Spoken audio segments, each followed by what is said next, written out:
Et notre invité ce matin est Monsieur Alain Martinez, directeur de la sécurité publique. La première partie avec les questions de Thierry Belmont. Bonjour Alain Martinez. Bonjour. L'État a présenté lundi soir ses mesures pour lutter contre la délinquance en Nouvelle-Calédonie.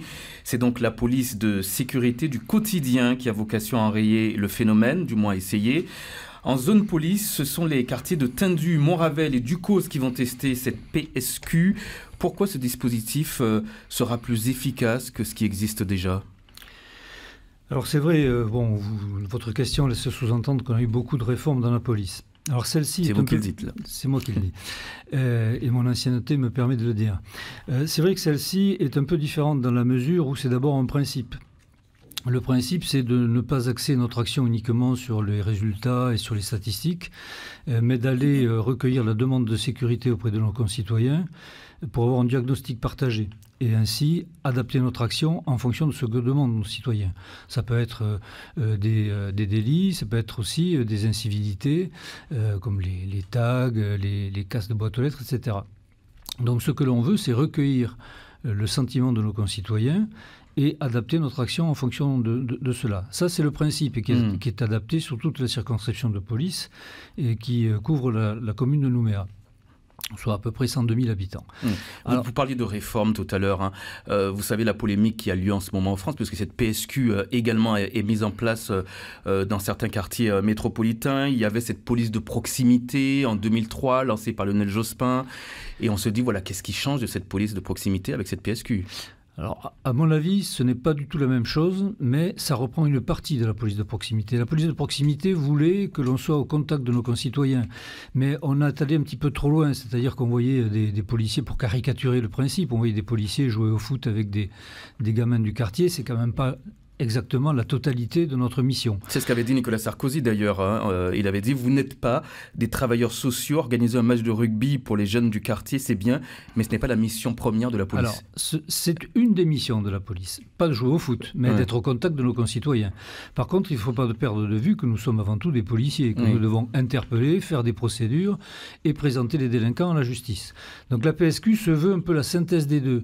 C'est pour ça que nous allons mettre en place, nous, un GSP. Si vous voulez, je développerai tout à l'heure ce qu'est un GSP. Développez-le tout de suite. Qu'est-ce que c'est qu'un GSP ? Je peux développer. Le GSP, c'est un groupe de fonctionnaires qui sera capable, après formation, d'aller à la fois au contact de nos citoyens, de participer activement à une réunion de quartier, d'entrer en contact avec des associations, avec des gamins qui jouent dans la rue, mais aussi de réprimer, c'est-à-dire réprimer un stationnement, réprimer, bien sûr, un délit, un vol, etc., ou des dégradations. Un GSP pour groupement de sécurité publique ? Non, c'est un groupe de sécurité de proximité. Vous voyez qu'il y a toujours le mot proximité. On veut quand même être proche de nos concitoyens, mais il y a le mot sécurité, c'est-à-dire on est des flics.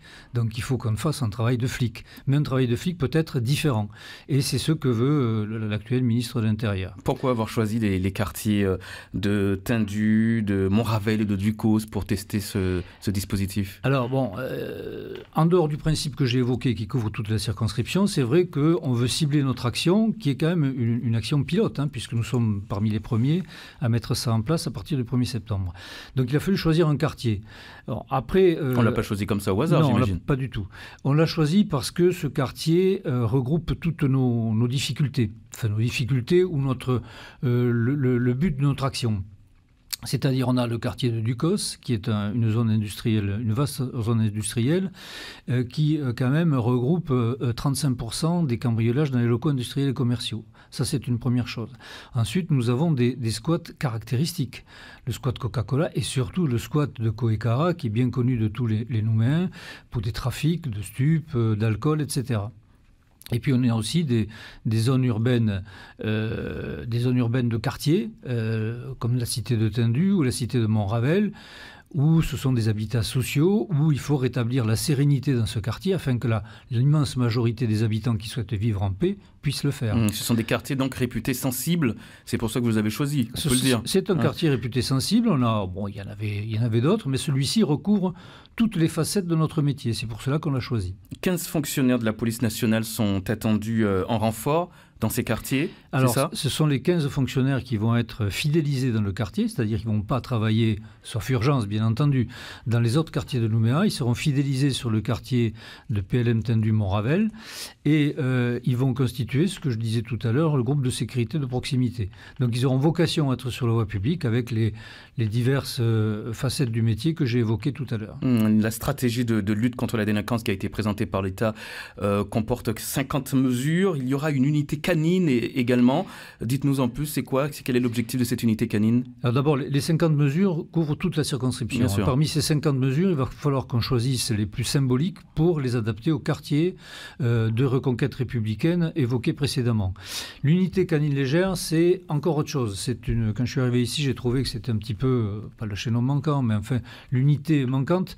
En métropole, j'ai déjà travaillé avec des unités canines légères. Je trouve qu'en certaines circonstances, elles sont très efficaces. Et effectivement, j'ai proposé la création de cette unité. Ça a été accepté.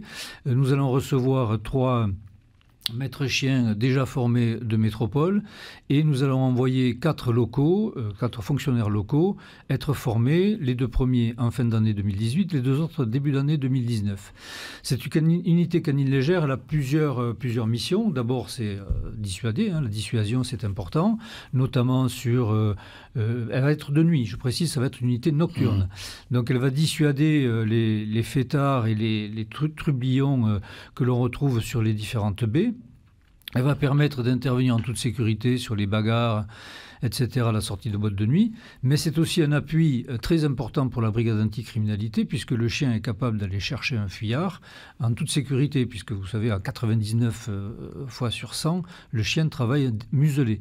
Donc il n'y a pas de danger de morsure, mais par contre, il peut arriver par percussion à mettre hors d'état de nuire un délinquant. Oui, parce que le but, c'est lutter contre ce phénomène de divagation nocturne. C'est Tout à fait. C'est ce qu'a dit le haut-commissaire. Tout à fait, divagation nocturne de souvent très jeunes gens. Et alors, on n'en a pas encore parlé avec le fléau local, territorial, c'est l'alcool, puisqu'ils sont quasiment tous avinés. Oui. Il y a une lutte d'ailleurs, ce plan comporte un dispositif de lutte contre l'alcool, notamment contre le marché noir. Alors tout à fait, d'ailleurs je ne peux pas encore l'évoquer complètement puisque l'enquête est en cours sur commission rogatoire d'un juge d'instruction, mais vous avez vu récemment, nous avons fait une affaire de trafic très importante puisqu'elle a abouti à l'incarcération du principal mis en cause, avec des saisies de biens et d'argent liquide importantes. Alors, cette lutte, justement, elle va prendre quelle forme? Vous allez travailler en coordination, j'imagine, avec la gendarmerie, également avec la justice, qui prend une place très importante dans ce dispositif. La justice, une place primordiale, puisque nous arrêtons les délinquants et nous les présentons à la justice. Alors avec la gendarmerie, nous travaillons déjà depuis longtemps. L'affaire que j'évoquais a été faite avec le groupe d'intervention régional, qui est piloté par la gendarmerie, mais qui dispose de 2 policiers aussi.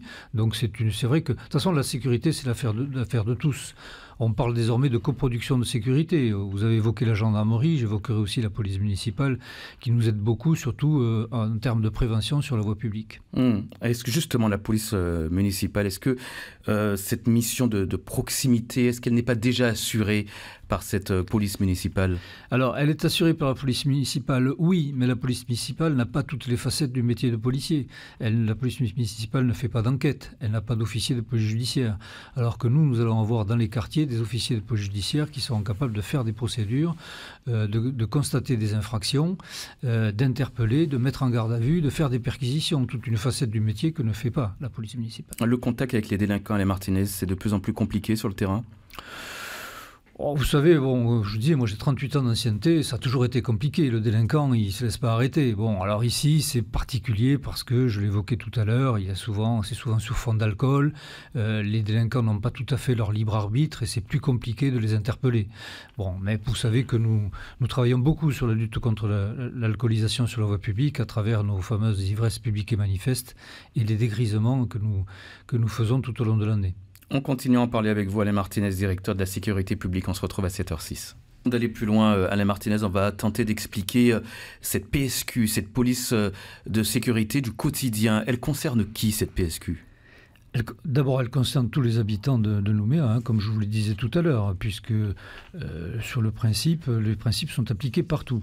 Mais elle concerne plus particulièrement les habitants du quartier de PLM Tendu et surtout les habitants des cités qui ont, pour leur grande majorité, envie de vivre ensemble, et c'est à nous de les aider pour cela. On parle de reconquête républicaine pour ces quartiers-là. Qu'est-ce que ça veut dire? Oui, bon, alors c'est un terme générique qui a été adopté par le ministère. Bon, c'est vrai qu'en Nouvelle-Calédonie, à Nouméa en tout cas, on va partout. Les policiers vont partout. Il n'y a pas de zone de non-droit. Mais c'est vrai que quand on parle de reconquête républicaine, ça veut dire qu'il faut qu'on permette, je le disais tout à l'heure, à tous ces citoyens qui veulent vivre en paix dans les quartiers un peu défavorisés, de pouvoir le faire en toute sérénité. Et c'est à nous à les aider, à interpeller les fauteurs de troubles et à être présents pour qu'ils puissent justement vivre en paix. Donc dans ces quartiers-là, il y aura 15 policiers supplémentaires, en plus de ce qui existait déjà en patrouille. Tout à fait, ça c'est acté, on attend, les postes sont ouverts. À partir du 1er septembre, nous allons recevoir 15 fonctionnaires qui seront fidélisés sur ce quartier. Et il n'y a pas que ça, puisqu'on va créer aussi un pôle psychosocial qui sera composé d'une intervenante sociale dont nous disposons déjà au commissariat central, qui va se déplacer dans le quartier à certains moments. Elle sera accompagnée d'une psychologue à recruter, nous avons l'autorisation de recruter cette psychologue, et d'un DCPP, c'est un délégué à la cohésion police-population, qui est un réserviste de la police nationale que nous sommes aussi en train de recruter et qui sera certainement choisi comme habitant de la cité de Tendu, enfin, ou tout au moins de la péninsule de Tendu. Il est 7h08, on part au standard puisque Thierry a composé notre numéro. Bonjour Thierry. Oui, bonjour. Bonjour, soyez le bienvenu, on vous écoute. Écoutez, moi, voilà, j'habite en brousse. Et moi, je voulais savoir, toutes ces démarches, en fait, sont mises en place seulement pour Nouméa. Merci parce Thierry. Oui. Non, parce que voilà, en fait, moi, comme je disais, j'habite en brousse. Moi, je vois les jeunes qui se regroupent, qui boivent dans les petits villages, qui après, on les retrouve le long de la route en train de faire du pouce pour descendre sur Nouméa. Et puis, moi, je pense que si ces jeunes étaient arrêtés dans les petits villages où ils se regroupent et commencent à faire déjà leurs petites conneries et à s'alcooliser, peut-être que ça serait un peu une prévention pour la délinquance sur Nouméa, quoi. Ça serait déjà voilà, c'est tout. Un premier filtre. Merci beaucoup Thierry. Alain Martinez, le directeur de la sécurité publique, vous répond. Oui, alors effectivement, je parle beaucoup de Nouméa parce que les services de police sont compétents sur Nouméa. C'est la gendarmerie qui est compétente en dehors de la commune de Nouméa. Mais la PSQ concerne aussi la gendarmerie. Je ne vais pas m'exprimer pour le général Marietti, mais la PSQ concerne aussi la gendarmerie. Et ce genre de problème est déjà repéré par les gendarmes qui vont y faire face en fonction des éléments qui sont en leur possession. Est-ce qu'il y a une action justement à renforcer en brousse, comme le disait Thierry, l'auditeur ? Certainement, mais encore une fois, c'est pas ma zone de compétence. Ce que je peux vous dire, c'est que nous travaillons avec les gendarmes justement sur les flux de délinquants qui viennent de certaines zones de la côte Est sur Nouméa avec des voitures volées. Donc nous travaillons ensemble. Nous sommes en relation, le corps de la gendarmerie avec le centre d'information de commandement de la police. Ils sont en relation en permanence. Il nous arrive de poursuivre des véhicules, nous, jusqu'en zone gendarmerie, et les gendarmes mettent un comité de réception à des endroits particuliers. Donc voilà, nous travaillons ensemble. Après, je ne peux pas m'exprimer sur la zone de gendarmerie. Autre question au téléphone. Il est 7h10 avec Régine qui est avec nous au standard de la première. Bonjour Régine. Bonjour. Bonjour, soyez la bienvenue, on vous écoute. Merci, bonjour Monsieur Martinez et bonjour à vous. J'ai des problèmes au secteur de Rivière-Salée, c'est-à-dire en bas de la route cyclable. J'ai eu des vols dans ma maison en plein jour, en étant dans la maison, sans rien entendre, pas de bruit. En février, on m'a volé de l'espèce. Et il y a 3 semaines de ça, on est revenu. Et on m'a volé tous mes papiers. J'ai plus ma pièce d'identité. Ils m'ont volé tout. J'ai retrouvé derrière chez moi mouillé, chéquier et autres, mais sans la pièce d'identité. Puis une carte bleue et 2 cartes qui m'ont pas laissé. Et par contre, derrière la route cyclable, il y a une montagne. Il y a une ribambelle de jeunes qui sont là, dans les brousses. Et lundi soir, j'ai téléphoné à la police, il y avait des cailloux qui tombaient sur le toit très, très, très gros, je pense, parce que c'était très fort. Je croyais même qu'il y avait un attentat chez moi, je ne savais plus si c'était dans la cour, dans le haut, j'étais dans un état. La police est venue, plus loin, ils ont vu des jeunes. Je ne comprends pas pourquoi que ces jeunes-là ne sont pas ramassés et ramenés aux parents des mineurs. Et que font les mineurs à une certaine heure dans la rue? Donc, il faut pénaliser des amendes aux parents, ou alors supprimer les allocations, supprimer l'aide médicale qui font des dégâts dans la ville. Régine, vous avez une question à poser à notre invité? Oui, que doit-on faire à ces jeunes quand la nuit, les jeunes mineurs sont dans la rue? Merci beaucoup Régine pour votre intervention, votre témoignage. Alain Martinez vous répond. Oui, moi je comprends tout à fait le désarroi de cette dame, hein. C'est vrai que déjà il faut être prudent, il y a des principes de précaution à adopter. C'est vrai qu'il y a des cambriolages alors que les résidents sont à l'intérieur des logements. Bon, il faut fermer, il faut pas être cambriolable, hein. Ne soyons pas cambriolables. Il faut aussi préserver les traces et indices lorsqu'on appelle la police afin qu'on puisse faire des constatations. S'agissant de la question posée, oui, effectivement, mais je ne suis pas le législateur. Nous sommes les policiers, nous appliquons les lois de la République. Alors, un jeune mineur n'est pas interdit de voie publique. Nous les interpellons lorsqu'ils sont avinés, lorsqu'ils sont en état d'ivresse, et il faut savoir que nous ne pouvons pas les mettre en dégrisement. Lorsqu'ils sont mineurs, il faut qu'on les remette aux parents. C'est ce que l'on fait régulièrement. Par contre, pour interpeller... Alors, cette dame a reçu des cailloux sur le toit de sa maison. Si on avait des éléments ciblant l'individu qui a jeté les cailloux, bien évidemment, on l'aurait interpellé. Mais bon, on ne peut pas faire n'importe quoi. Malheureusement, nous sommes tenus par le code de procédure pénale, le code pénal. Mais quand vous les remettez aux parents, ces jeunes, qu'est-ce qui se passe après ? S'il y a une infraction, s'il y a par exemple une ivresse publique et manifeste, les parents sont tenus de payer le timbre-amende, hein, qui une somme pas très élevée, il faut le reconnaître. Ensuite, si ça se reproduit plus souvent, à ce moment-là, on prévient le parquet pour que ces parents soient, avec la brigade de protection des familles, soient tensés et puis suivis. Si les enfants sont vraiment très jeunes, on peut même les retirer, mais ce n'est pas souvent le cas. Les jeunes avinés sont des jeunes adolescents. Donc c'est vrai qu'après, nous pouvons travailler qu'en fonction des moyens juridiques dont nous disposons. Il y a plus d'actes de délinquance cette année, Alain Martinez? Écoutez, je vais vous surprendre, mais sur Nouméa, la délinquance est en baisse, que ce soit sur la voie publique ou sur la délinquance générale. Par rapport à la métropole, nous avons plus d'atteintes aux biens et moins de violence. Mais par contre, l'évolution de ces derniers mois tend à montrer que les violences augmentent et les atteintes aux biens diminuent. Voilà, donc peut-être on va renverser la tendance. Il y a une présence renforcée sur la voie publique. Dans ce plan de délinquance, il y a une lutte qui passe aussi par l'aménagement de geôles de dégrisement supplémentaires, c'est ça? Oui. Au sein du commissariat central. Il y a tant de personnes que ça qui fréquentent ces geôles de dégrisement? Écoutez, je vais vous donner deux chiffres. L'an dernier, nous avons fait plus de 6500 ivresses publiques et manifestes, donc avec dégrisement. Une ville comme Mulhouse, où je travaillais précédemment, c'est 520. 6500, 520, alors que Mulhouse est une ville un petit peu plus grande. Alors, bien sûr, on n'est pas en état d'ivresse à l'extérieur à Mulhouse parce qu'il fait plus froid par rapport à Nouméa, donc il faut un petit peu corriger le delta, mais enfin les chiffres sont monstrueux. Et c'est vrai que nos geôles de dégrisement sont souvent pleines. Et on a un projet pour les agrandir de quelques places. Ça veut dire qu'il y a vraiment un problème, ça, de toute façon c'est pas un problème avec l'alcool, et ça c'est la lutte qui est actuellement menée. Vous vous rendez compte aussi que la population attend du résultat de la police et notamment de ce plan délinquance qui est mené. Ça veut dire que la police, l'État, vous aurez tous des comptes à rendre. Bien sûr, mais au niveau de l'alcool, nous ne sommes pas les seuls. Nous traitons les conséquences, je dirais, mais pas les causes. On ne va pas chercher le pourquoi les gens boivent. Nous, on traite les conséquences. Et le citoyen lambda se demande que faire? Qu'est-ce qu'on peut faire? Quelles sont les solutions?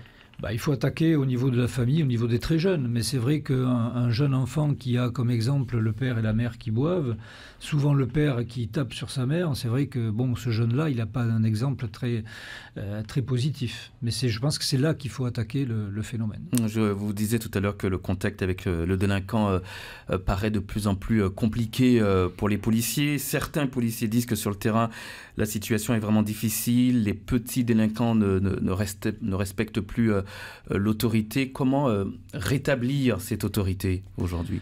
Je pense d'abord que c'est une question d'éducation. Ça commence par l'éducation au sein de la famille, et ensuite ça continue par l'éducation au sein de l'enseignement.